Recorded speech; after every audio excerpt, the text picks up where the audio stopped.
Hello students, कैसे हैं आप सब लोग। आज आपकी एसएसटी की ऑनलाइन क्लास है और एसएसटी में अपन पॉलिटिकल लाइफ जो आपकी बुक है जिस उसका पहला चैप्टर द इंडियन कॉन्स्टिट्यूशन पढ़ेंगे। ठीक है, तो आइए चैप्टर स्टार्ट करते हैं। चलिए तो स्टार्ट करते हैं अपना chapter number 1 the Indian constitution, यानी इंडियन कॉन्स्टिट्यूशन यानी भारत का संविधान। ठीक है, in this chapter we are going to begin with football, a game many of you have probably heard of or even played। इस चैप्टर में अपन पहले फुटबॉल की बात करते हैं एक बार, जो आपने शायद सभी ने खेला होगा या फिर सुना होगा। As the name suggest this is the game that involves the player fit according to the rules of the football if the ball touches the arm of any player except the goalkeeper then this is considered है foul. और football कैसा game है जो कहाँ से किससे खेला जाता है, फीट यानी पैरों से खेला जाता है। और इसमें अगर कोई भी अगर हाथ टच कर दे फुटबॉल के गोल कीपर के अलावा तो क्या माना जाता है, फाउल माना जाता है। So if players start holding the football in their hands and passing it around then they are not playing football any more. लेकिन अगर प्लेयर्स क्या करें कि पाँव से तो ना खेले और हाथ से खेलने लग जाए तो फिर वो कोई गेम फुटबॉल नहीं कहलाएगा। Similarly, other games such as hockey और cricket also have rules according to which they are played। इसी तरीके से हॉकी और क्रिकेट जो गेम होते हैं उनके भी कुछ नियम होते हैं, उसी के अकॉर्डिंग खेला जाता है वो game. Each of these rules helps define the game and helps us distinguish one game from another। और यही नियम हमें एक खेल से दूसरे खेल में अंतर बताते हैं। जैसे हॉकी में डंडे से खेलना है, बैट बॉल से खेलना है, क्रिकेट में फुटबॉल को पाँव से खेलना है, तो अलग अलग सबके नियम हैं। As these fundamental to the game, we can also call them the constitutive rules of the game। और क्योंकि ये नियम गेम के लिए बहुत महत्वपूर्ण है, इन्हीं के कारण गेम खेला जाएगा, इसलिए हम इनको कॉन्स्टिट्यूटिव रूल्स भी कह सकते हैं। यानी कि ऐसे नियम जो एक संवैधानिक नियमों की नियम बनाते हैं ऐसे। ठीक है, like these games the society also has constitutive rules that make it what it is and differentiate it from other kinds of society. और इसी तरीके से अलग अलग सोसाइटी, अलग अलग समाज, वो भी अपने ऐसे कुछ संवैधानिक नियम बनाता है जिससे सब समाज एक दूसरे से अलग अलग होते हैं उन नियमों के अनुसार। In large societies in which different communities of people live together, these rules are formulated through consensus, and in modern countries this consensus is usually available in written form। और बड़े बड़े समाज, ऐसे बहुत बड़ी सोसाइटीज़ जिसमें एक से ज़्यादा जाति के, एक से ज़्यादा धर्म के लोग रहते हैं, वहाँ पे ये नियम सहमति से, आपसी सहमति से बनाए जाते हैं। और कई बार जगह तो ये नियम लिखित रूप में भी होते हैं। A written document in which we find such rules is called constitution. और एक ऐसा लिखित डॉक्यूमेंट, एक ऐसा लिखित पत्र जिसमें अपन को ये सब नियम लिखे जाएं कि समाज में किसको कैसे रहना है, क्या करना है, क्या नहीं करना है, तो इन नियमों का जब लेखा जोखा होगा तो वो क्या कहलाएगा, एक कॉन्स्टिट्यूशन, संविधान कहलाएगा। ठीक है, We have looked at the Indian Constitution in classes 6th and 7 in our social and political life textbooks। Have you ever wondered why do we need a constitution or been curious about how the constitution got written or who wrote it? अपन ने constitution, Indian संविधान में क्या क्या होता है, right to equality, universal adult franchise कि vote देने का अधिकार, ये सारा अपने क्लास 6th और 7th में काफ़ी अच्छे से पढ़ा है। लेकिन क्या आपने कभी सोचा है एक कॉन्स्टिट्यूशन की ज़रूरत क्यों पड़ती है, और भारत का जो कॉन्स्टिट्यूशन है, इंडियन कॉन्स्टिट्यूशन, वो कैसे लिखा गया होगा। In this chapter we will discuss both these issues and also look at the key features of the Indian constitution. इस चैप्टर में अपन यही दो सवालों के जवाब ढूंढने की कोशिश करेंगे कि कैसे लिखा गया और क्यों ज़रूरत पड़ती है। और each of these features is crucial to working of democracy in India and some of these will be focus of different chapters in this book। और हम संविधान के, हमारे कॉन्स्टिट्यूशन को कुछ महत्वपूर्ण बिंदु भी पढ़ेंगे, क्या क्या मुख्य बिंदु है और ये क्यों ज़रूरी है डेमोक्रेसी यानी कि लोकतंत्र के लिए। हमारा देश एक लोकतांत्रिक देश है, तो ऐसा संविधान, एक संविधान की लोकतंत्र के लिए क्यों ज़रूरी है, भारत का संविधान भारत को कैसे लोकतंत्र बनाता है, ये सब पढ़ेंगे आने वाले, इस चैप्टर में भी थोड़ा बहुत पढ़ेंगे और आने वाले अलग अलग चैप्टर्स में भी अपन इसी के बारे में पढ़ेंगे। चलिए अगले पेज में आपको एक ये फ़ोटो दे रखी है, देखो इसमें हमारे first prime minister Jawaharlal Nehru हैं जो कॉन्स्टिट्यूशन असेंबली को भाषण दे रहे हैं। कॉन्स्टिट्यूशन असेंबली क्या थी कि हमारा संविधान बनने से पहले एक टीम का गठन किया गया था, एक लोगों का समूह का गठन किया था जो हमारे संविधान को लिखने का, संविधान बनाने का काम करेगी। ठीक है, तो जब संविधान बन चुका था तो जिन जिन लोगों ने इसको बनाने में भाग लिया था तो उनको संविधान बनने के बाद जब हम ये प्राइम मिनिस्टर बन गए तब पूरे समय कॉन्स्टिट्यूशन असेंबली के सदस्यों को भाषण दे रहे थे, तो उसकी ये फ़ोटो है। Today, most countries in the world have a constitution. While all democratic countries are likely to have a constitution, it is not necessary that all countries that have a constitution are democratic. आज ज़्यादातर countries में संविधान लिखा हुआ है, एक नियम है जिसके हिसाब से वो देश चलता है। सभी ऑल जो भी डेमोक्रेटिक लोकतंत्र देश है उन सभी के पास एक संविधान है, चाहे वो लिखित हो चाहे अलिखित हो, और उसी नियमों के हिसाब से वो चलता है। और ज़रूरी नहीं है कि सभी कंट्रीज़ जो डेमोक्रेटिक है कॉन्स्टिट्यूशन हो वो डेमोक्रेटिक हो। जैसे कई ऐसे भी देश है जहाँ राजा का रूल है, उसने एक संविधान बना रखा है ऐसे ही और उसके तहत वो चलाता है, लेकिन इसलिए फिर वो राजा का रूल है तो इसलिए अपन उसको डेमोक्रेटिक नहीं कह सकते। तो कई ऐसे देश है जिनके पास संविधान होते हुए भी वो वास्तव में लोकतंत्र नहीं है, राज या फिर अधिकार जनता के पास सीधा नहीं है। The Constitution serves several purposes. First, it lays out certain ideals that form the basis of the kind of the country that we as citizens aspire to live in. Constitution कई काम करता है। सबसे पहले ये वो नियम तय करता है जिस तरीके से हम इस देश के निवासी रहेंगे, किस बेसिस पर हम इस देश के निवासी, हमारे क्या अधिकार है। और put another way, a constitution tells us what the fundamental nature of our societies. और दूसरे तरह पे एक संविधान ये भी बताता है कि हमारे समाज का मूल प्रकृति क्या होगी। ठीक है, कैसा हमारा समाज होगा, तो समाज की तरफ भी एक इशारा करता है कि कैसा हमारा समाज होगा। एक संवैधानिक देश का समाज एक अलग तरह का होता है, और एक ऐसा देश जिसका कोई कॉन्स्टिट्यूशन नहीं होता, डेमोक्रेसी नहीं है, तो वहाँ का समाज थोड़ा अलग मिलेगा। A country is usually made up of different communities of the people who share certain belief but may not necessarily agree on all issues. A constitution helps serve as a set of rules and principles that all persons in the country can agree upon as the basis of the way in which they want to the country to be governed. देखो, अब एक देश में अलग अलग समाज, अलग अलग जाति के लोग पाए जाते हैं। कुछ लोगों के अपने सब खुद के एक नियम होते हैं जो वो मानते हैं। कुछ लोग किसी धर्म में मानते हैं, कुछ बातों में मानते हैं, कुछ प्रचलन में मानते हैं, दूसरे समाज के लोग अलग चीज़ों में मानते हैं। हो सकता है दोनों आपस की चीज़ों में ना सहमत करते हों, तो एक संविधान क्या करता है, कुछ नियम बनाता है जिसमें सभी वर्ग के लोगों, सभी जाति, सभी धर्म के सभी वर्ग के लोगों का ध्यान रखकर कुछ नियम बनाए जाते हैं जिससे सभी लोग एग्री करें, सहमत हों, और उसी तरीके से फिर उस संविधान के तरीके से ही देश को चलाया जाए। This includes not only the type of government but also on agreement on certain ideals that they all believe the country should uphold. और एक लोग जो कॉन्स्टिट्यूशन है ये गवर्नमेंट भी बताएगा कि कौन से किस प्रकार की गवर्नमेंट सरकार किस प्रकार की होगी देश में, ये तो तय करेगा ही करेगा। और ये भी करेगा कुछ आइडियल्स, यानी कुछ ऐसे सिद्धांत जो पूरी कंट्री को मानने चाहिए, अपने पास रखने चाहिए। उन सिद्धांतों पर देश के हर नागरिक को चलना चाहिए। चलिए आगे पढ़ते हैं। तो एक थोड़ी सी कहानी बताई बीच में कहीं की, फैक्ट है। The country of Nepal has witness several people struggles for democracy. Nepal में कई लोकतंत्र, देश को लोकतंत्र बनाने के लिए, डेमोक्रेसी लाने के लिए वहाँ पे, ताकि लोगों का राज हो, वहाँ पे लोग खुद रूल करें, उसके लिए कई स्ट्रगल्स, कई आंदोलन हुए। There was a people struggle in 1990 that establish democracy that lasted for 12 years until 2002। 1990 में लोगों ने बहुत तगड़ा आंदोलन करके वहाँ पे डेमोक्रेसी लागू कर दी, लोकतंत्र ले आए, जो 12 साल तक चला, 2002 तक। In October 2002 king Gyanendra citing the Maoist uprising in the countryside as is reason began taking over different aspects of the government with the armies assistant. वहाँ पे क्या होता था, रूल तो राजा ही करता था लेकिन जनता के अकॉर्डिंग करता था, राजा जनता के अकॉर्डिंग, जो एक तरीके से वहाँ इनडायरेक्ट डेमोक्रेसी थी।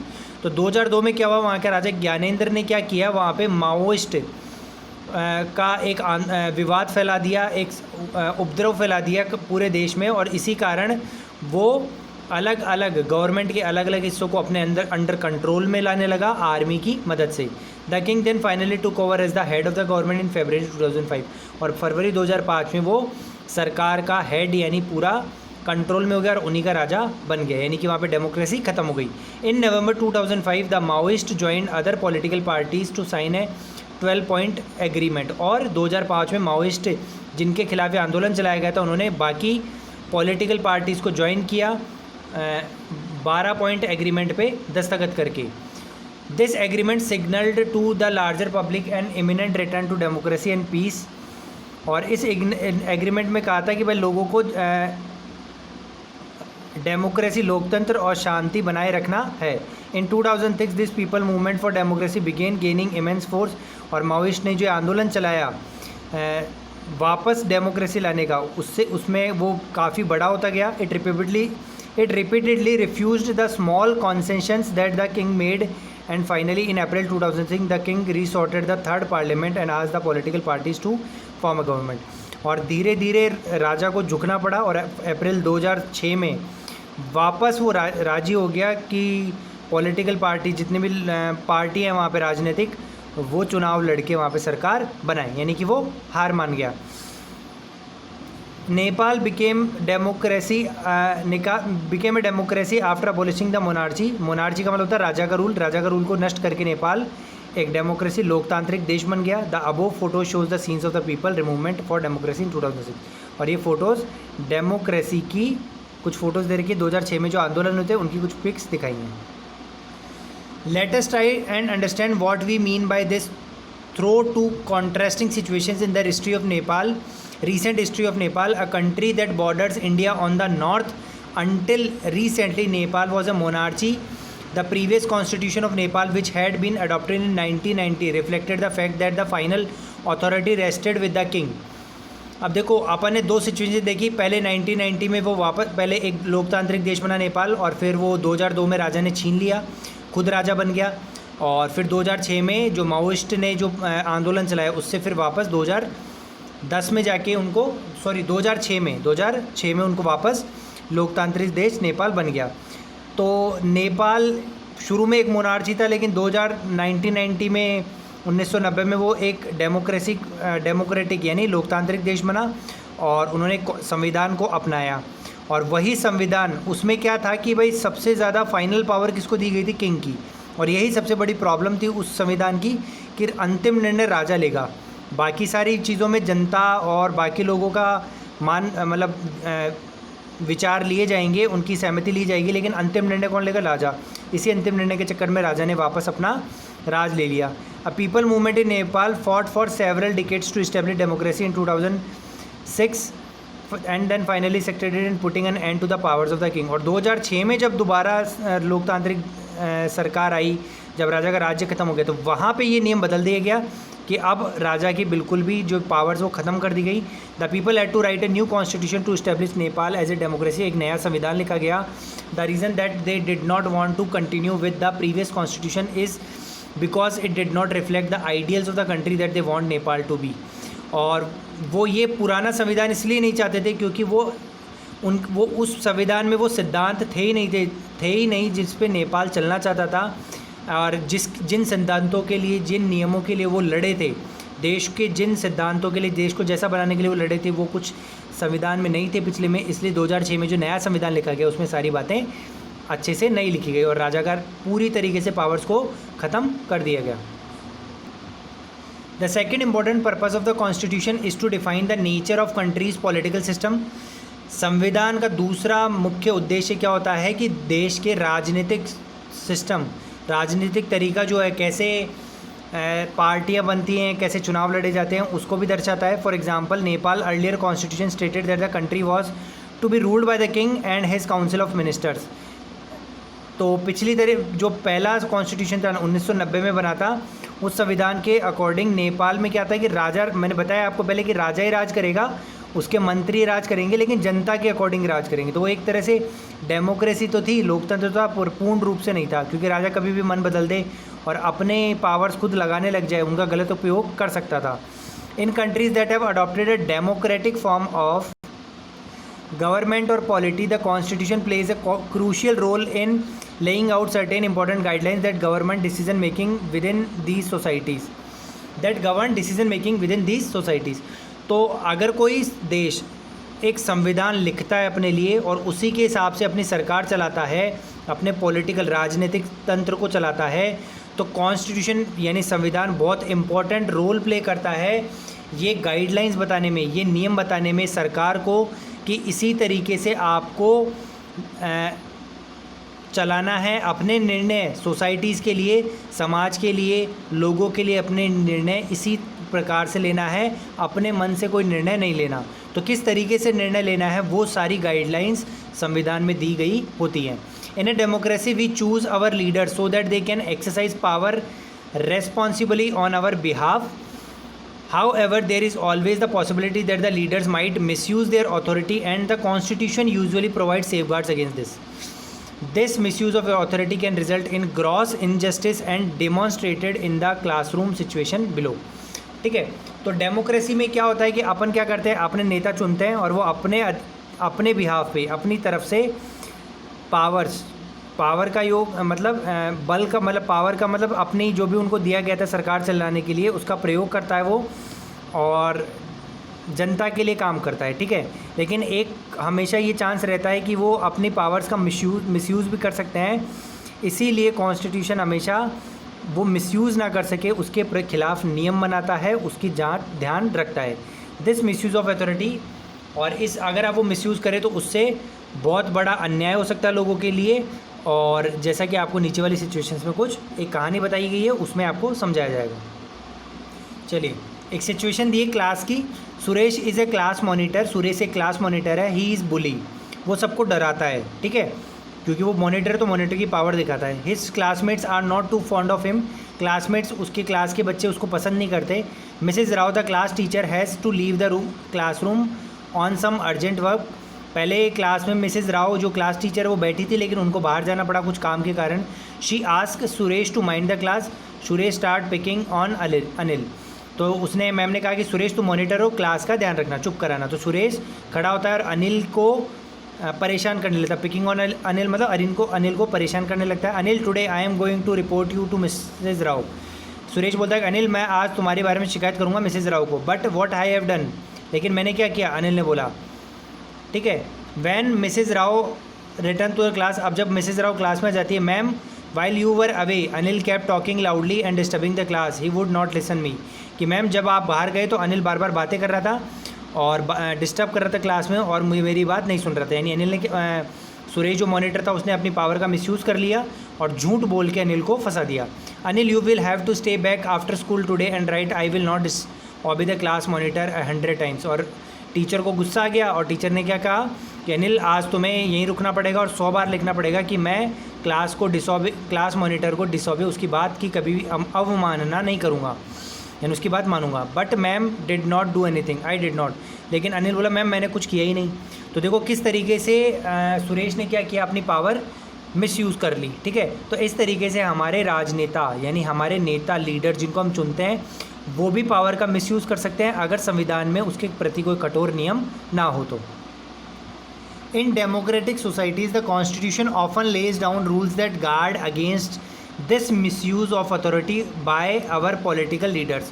और एक डेमोक्रेटिक देश, लोकतांत्रिक देश में संविधान कुछ ऐसे नियम बनाता है जो इस तरीके की मिसयूज़ जो सुरेश ने किया, वैसे पावर का मिसयूज़, अथॉरिटी यानी उनको अगर राज करने के लिए बोला गया है जनता के द्वारा तो वो अपनी पावर का मिसयूज़ ना कर सकें पॉलिटिकल लीडर्स, तो इसके लिए नियम बनाए जाते हैं।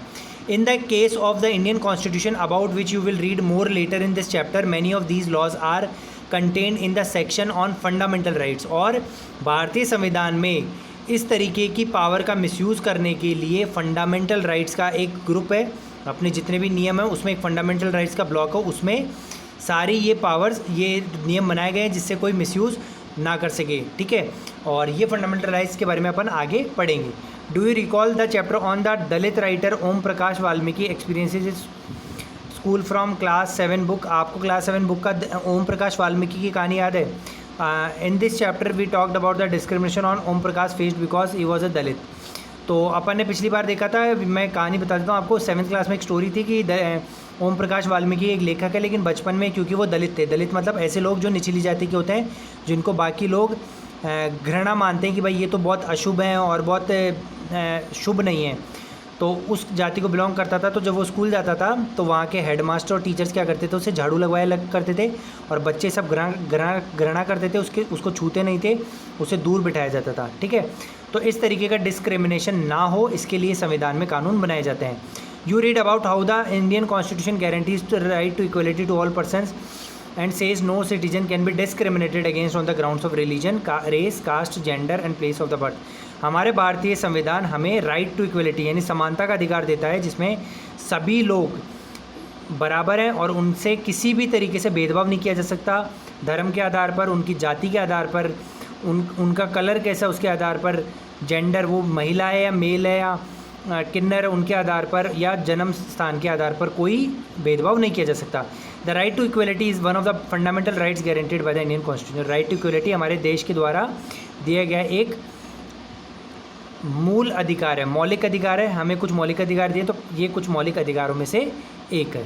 ठीक है, तो बच्चों आज अपन यहीं पे पढ़ेंगे। मुझे उम्मीद है आपको समझ में आया होगा। चैप्टर काफ़ी बड़ा है, तो वो 3 क्लास लगेंगी लगभग चैप्टर को फिनिश करने में। वीडियो को लाइक कीजिए, कमेंट कीजिए, चैनल को सब्सक्राइब कीजिए और देखते रहिए। और हाँ, मैंने आपको फर्स्ट चैप्टर पढ़ाया था संसाधन। तो संसाधन का मतलब क्या होता है, रिसोर्स का मतलब कोई भी चीज़ जो हमें पैसा कमा कर दे। ठीक है, कोई भी ऐसा कार्य जिससे हमें पैसा, इनकम, धन का लाभ हो, उसे अपन रिसोर्स कहेंगे। तो अच्छी तरीके से डेफिनेशन ये बताई जाएगी। ठीक है, तो thank you, have a nice day.